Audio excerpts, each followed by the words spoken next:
E aí pessoal, tudo bem? Sejam bem-vindos ao nosso canal. Estamos aqui para contar mais uma história, um relato. Qual deles? Na verdade hoje é um relato, né, que mandaram pra gente aqui. Vamos contar ele aqui, né? Vamos aproveitar que estão mandando, né? E se também, se esse vídeo aí tiver algum relato, alguma historinha aí, manda pra gente, pra eu poder contar aqui, que nos dias que eu fico sem gravar vídeo porque tá fraco de história aqui. Ok? Então vamos à história. Então a história de hoje eu achei muito interessante, que é sobre o chupacabras. Você que é mais novo, você sabe o que é chupacabras, né? Isso é uma lenda aí do Brasil aí, acho que da década de 90, se não me engano, né? Então, né, os mais novos aí acho que talvez não tenham ouvido falar só por cima, mas foi uma coisa que aconteceu aí que assustou muitas pessoas na época, né? Ainda mais quando tinha muita internet, era a televisão aberta e lá passava assim umas notícias muito loucas e parecia, né, mesmo os corpos dos bichos lá das cabras, das cabras, dos porcos também, né? Todos ali, né, meio que abertos ali, né? E furados e tal. Então vamos à história aqui, vamos ver o que ele nos conta aqui. Então, o nome do relato título do relato, na verdade, é Sobrevivi ao Chupacabras. Vamos lá. E aí, querubim, tudo beleza? Beleza, cara. E você, tudo beleza também? Eu curto muito o seu canal. Não vou dizer que acredito em todas as histórias que conta aí, mas cada caso é um caso, né? Verdade. Eu mesmo vivi poucas coisas sobrenaturais, mas não é minha história que tô te mandando. É a história que meu avô viveu quando ele era mais novo. Então a partir de agora é meu avô contando. Desculpe os erros porque ditei do celular enquanto ele ia me contando. Ok, então que agora é o avô dele que vai contar, né, a história pra gente aqui, né? As palavras dele. Vamos lá. O nome do avô dele é um nome que a gente não vê muito, né? Esse é o Valdomiro. Me chamo Valdomiro. Já estou bem idoso. Mas o que vou contar aconteceu quando eu tinha uns 20, 22 anos, mais ou menos, até 23. Trabalhando na roça de meu pai, no interior da Paraíba. Num sítio perto de Soledade, que hoje não existe mais. A família vendeu depois que meu pai faleceu. Eu nunca fui de contar isso para todo mundo. Meus filhos não sabem, minha mulher sabe pela metade, porque nunca consegui terminar de contar sem ficar mal.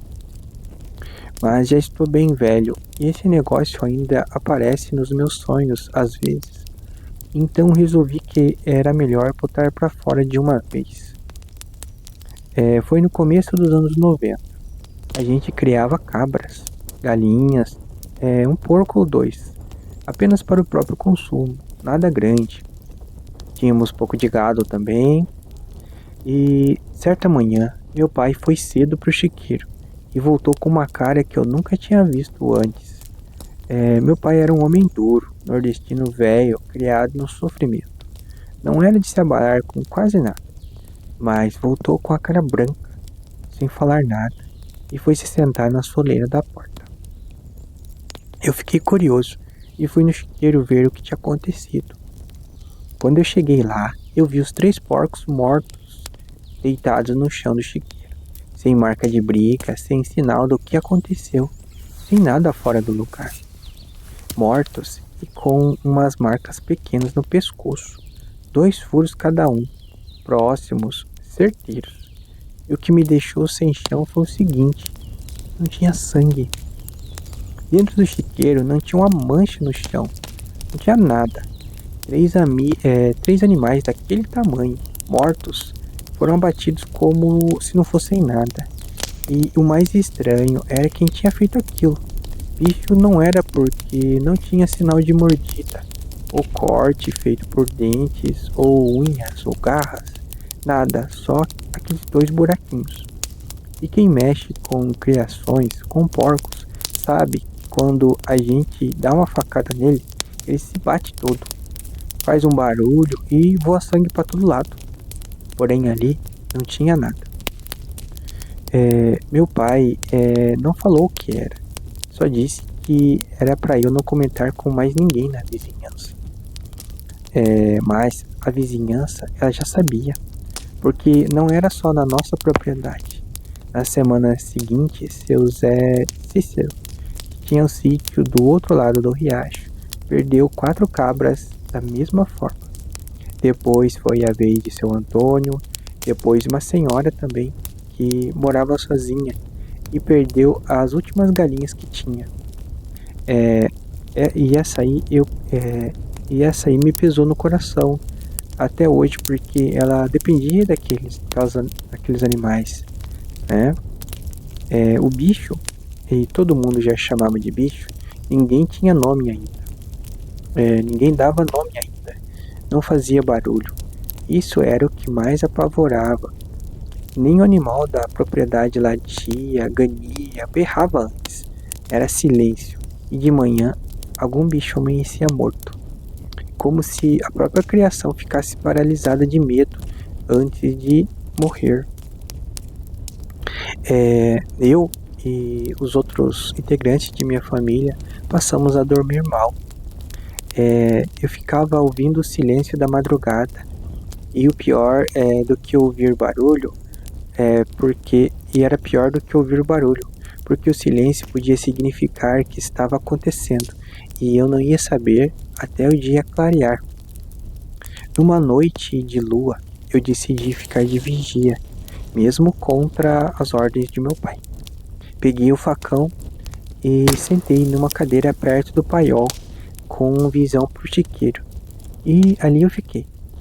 Fazia um calor seco à noite. A região aqui é sempre quente. E aquele clima que resseca a garganta. E eu fui batendo o queixo de sono, né? Acho que dando aquelas pescadas, né? Até umas 3 da manhã, quando eu ouvi. Não era um barulho grande, era leve demais para um bicho, né? Que fazia um estrago daqueles. Parecia um peso se deslocando devagar, sabe? Aquelas pisadas mansas. Um atrito suave no chão de terra. E depois um cheiro.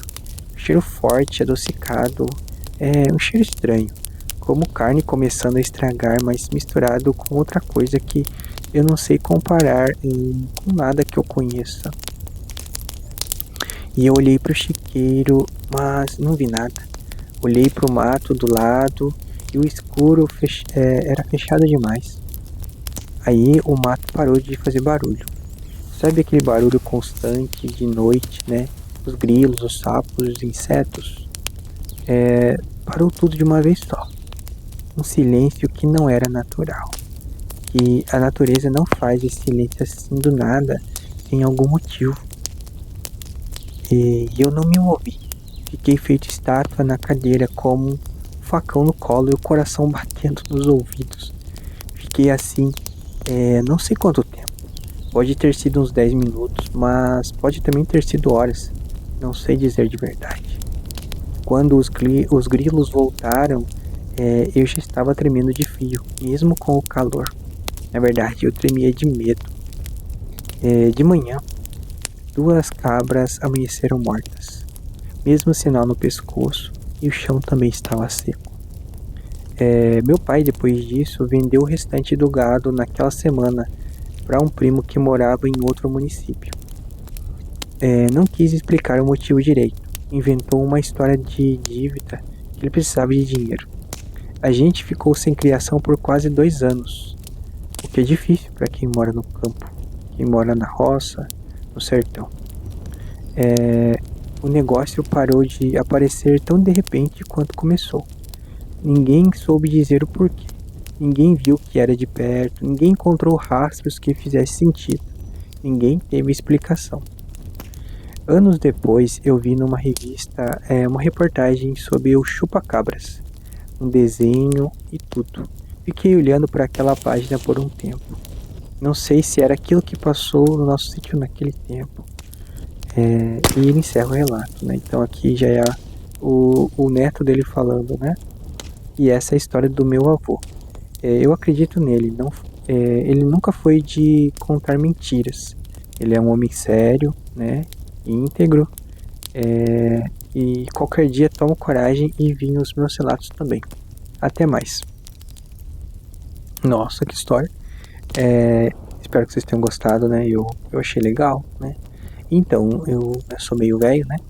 E eu me lembro, né, como eu falei no começo, eu me lembro das notícias no jornal, até eu acho que eu vou contar num outro relato mais detalhado um pouquinho, até que na nossa cidade aqui teve caso também, eu acho que morreu, cara, agora eu não lembro, mas acho que foi mais de 20 bichos que morreram na cidade aqui também, com o ataque dos chupacabras, né, na época que aconteceu.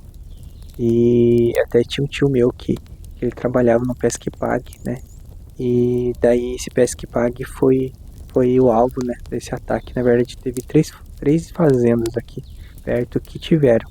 Duas fazendas, na verdade, e esse Pesque Pague, que não era bem uma fazenda, é uma chácara. E nessa tinha ovelhas mesmo, né? Não era cabras, eram ovelhas. Mas fica para uma outra história, um outro relato.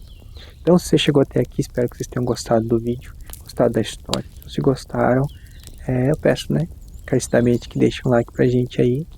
E se quiser comentar alguma coisa, fique à vontade, né? Se quiser também enviar seu relato, sua história, mande para o nosso e-mail, né? Ali, ou se quiser digitar nos comentários também, eu ficarei feliz em contar a sua história aqui no canal também. Então ficamos por aqui, até mais. Valeu, pessoal!